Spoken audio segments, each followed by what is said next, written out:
Assalamualaikum warahmatullahi wabarakatuh, para pemirsa. Suatu hari Harun al-Rashid, seorang khalifah di zaman Abbasiyah, khalifah Islam di zaman Abbasiyah yang sangat fenomenal, bertanya kepada seorang filosof, bagaimana harus mengelola negara dengan baik. Kata filosof yang bernama Abul Atiyah, dia tidak enak mengkritik Harun al-Rashid secara terus terang, maka dia ungkapkan kata-kata sebagai berikut. Tarjun naja walam tasluk masalikuha innas safinata la tajri alal yabis. Wahai Amirul Mukminin, Anda menginginkan kesuksesan tapi tidak menempuh jalan-jalannya. Sesungguhnya kapal tidak akan pernah bisa berlayar di daratan kering. Tertegunlah Harun al-Rashid mendengar nasihat dari filosof ini. Nasihatnya dalam bait itu sangat panjang, tapi untuk kepentingan kita pada saat ini kita kutip sebaris atau dua baris saja. Yusuf Mansur itu orang yang sedang berhalusinasi ingin membeli Indonesia. Karena itu kemana-mana dia menawarkan bagaimana menjadi kaya dalam waktu secepat-cepatnya. Tapi kemudian setelah uang investor didapatkan, dia menghilang. Lalu setelah orang ribut, dia dengan seenak hatinya berdalih, ya namanya perdagangan kan bisa bangkrut. Tapi tidak ada penjelasan detail-detail usahanya sama sekali.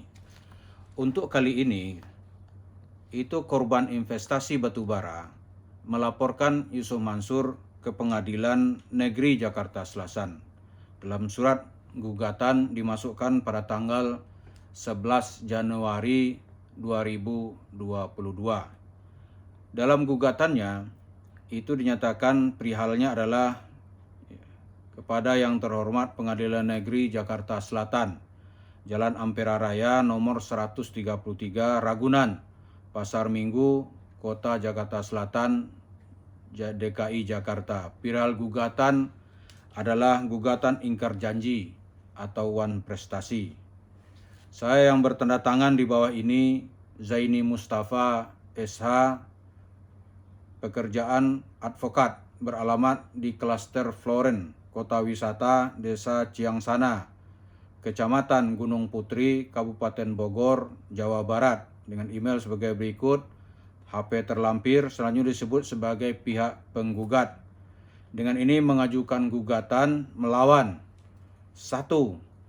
PT Adi Partner Perkasa, beralamat di Jalan Jenderal Sudirman, Kafling 28, Gedung Maya Padat Tower, lantai 11.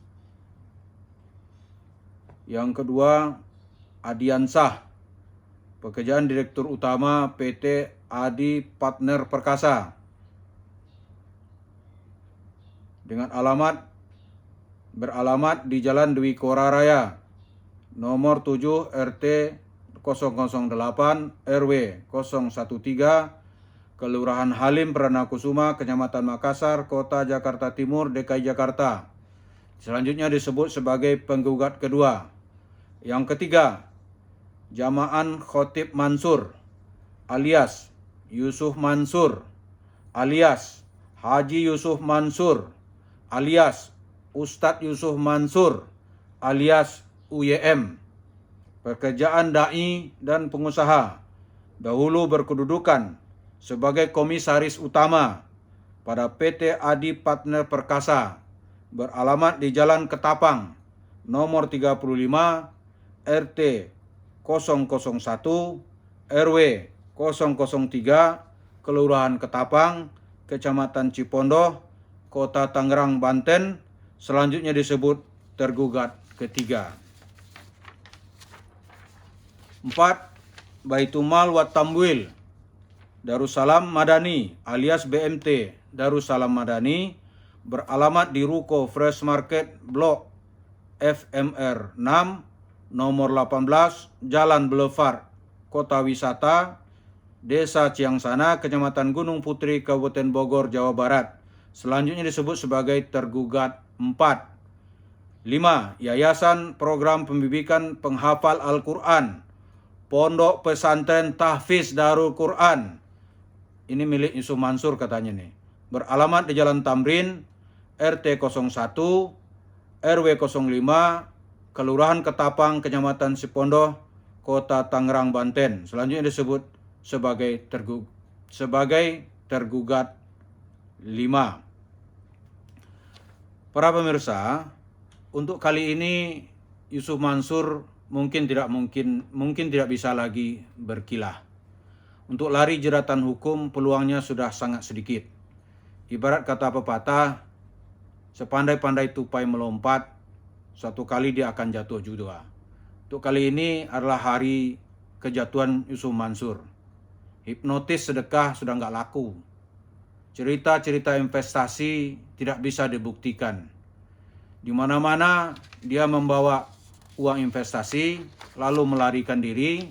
Orang-orang kehilangan alat bukti, melapor ke polisi tidak dilayani, apalagi nanti masuk ke pengadilan negeri.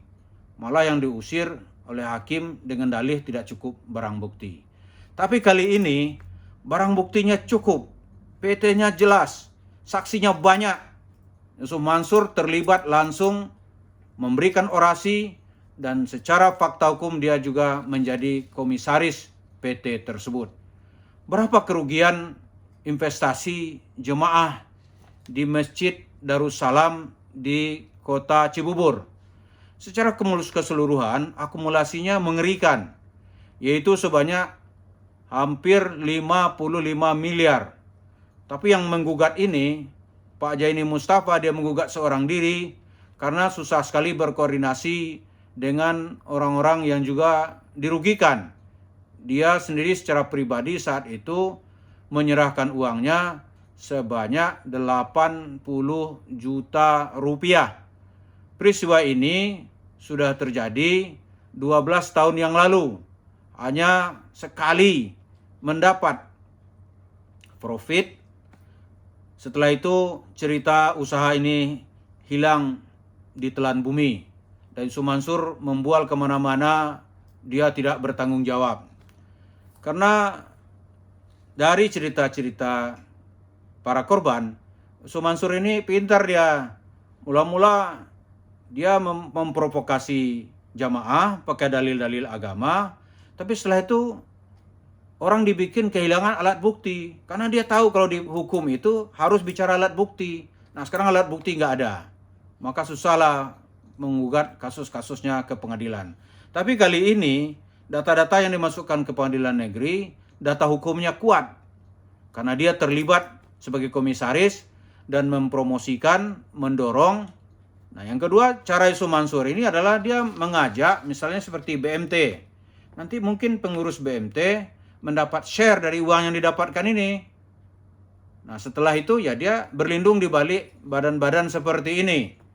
Nah yang ketiga, seperti yang kita ceritakan di video-video kita sebelumnya, Yusuf Mansur ini memakai apa yang disebut dengan penadah-penadah investasi. Atau dalam bahasa sedekah disebut juga dengan penadah-penadah sedekah. Dia mempromosi orang bersedekah.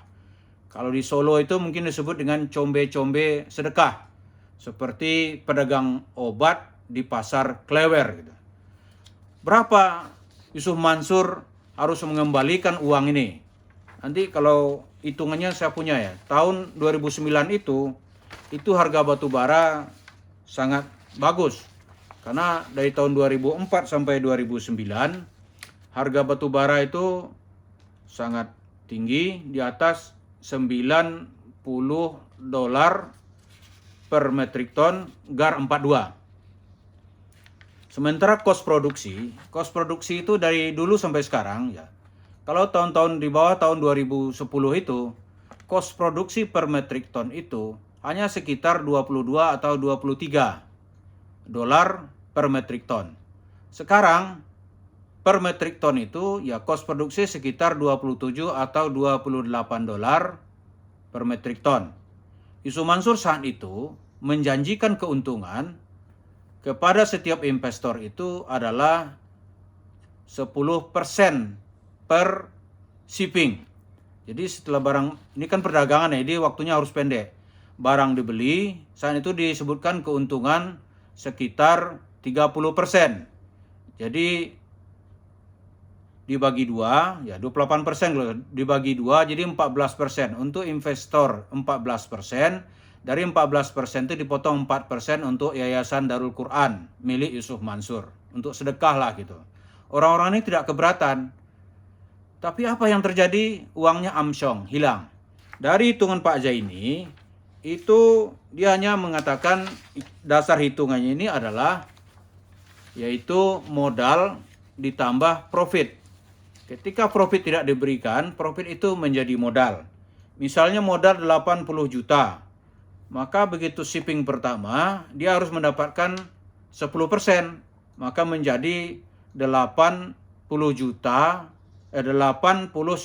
juta rupiah. Nah sekarang modal dengan profit itu bertambah, berakumulasi. Kalaulah kita hitung, ya sebenarnya sekarang tuh sudah 12 tahun. Saya membilang kepada Pak Zaini, harga batu bara itu tahun 2014 akhir itu hancur. Kalau dihitung sampai tahun 2014 saja, berarti orang itu sudah berinvestasi sebesar selama 5 tahun. Selama 5 tahun artinya 60 bulan. Dalam 60 bulan itu, dari uang 80 juta itu, Yusuf Mansur harus mengembalikannya sebesar 89 miliar rupiah dari modal 80 juta. Ini tidak ada cerita denda berenda, tidak. Hanya dasarnya itu adalah modal ditambah profit. Nah, ketika modal dengan profit ini tidak dibayar, profit ini menjadi penyertaan modal. Jadi sampai tahun akhir 2014, Yusuf Mansur harus mengembalikan modal investor ini sebesar, ini hitungan detailnya dihitung kemarin itu, sebesar 49 miliar 294 juta 656 rupiah. 66 ribu rupiah. Jadi itu Pak, mudah-mudahan pengadilan itu belum dihitung bagaimana kerugian material, jemaah masjid yang rusak, mengadu terjadi fitnah memfitnah. Ini gara-gara ustadz satu ini diajak orang memumbung tinggi ke angkasa tapi uangnya tidak dipakai untuk kegiatan bisnis. Belum lagi terhitung ternyata tambang-tambang itu tidak pernah ada. Jadi hanya dicerita bualan kosong. Ini kalau diangkat sebagai sebuah kasus hukum, apakah ini bisa dijadikan alibi hukum orang-orang yang merugikan orang lain dengan tindakan penipuan. Mudah-mudahan Yusuf Mansur dan semua kita ini punya iktikad baik mengembalikan dana investor. Untuk satu investor saja dulu, mungkin yang lain bisa diselesaikan secara adat dan kekeluargaan. Mudah-mudahan apa yang kita sampaikan ini bermanfaat. Terima kasih. Assalamualaikum warahmatullahi wabarakatuh.